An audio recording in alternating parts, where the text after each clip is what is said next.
دعوا نداریم، ما نمیخوایم بجنگیم با اونا، اما اونا باید خوب بفهمن که جنگ با ایران مادر جنگ هاست. خوب باید بفهمن صلح با ایران مادر صلح هاست. اینا باید درک کنن. ما قصد نداریم با کسی بجنگیم.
من فکر میکنم آقای ترامپ از قدرت نظامی ما اطلاع کافی نداره.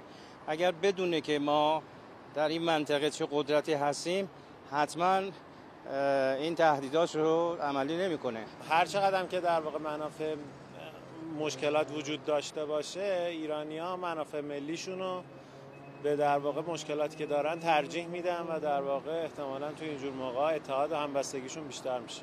بالاترین تهدیدی رو که آمریکا تونست تو دنیا اعمال بکنه جنگ ویتنام بود که آخرش با خفت خاری از اونجا اومدن بیرون.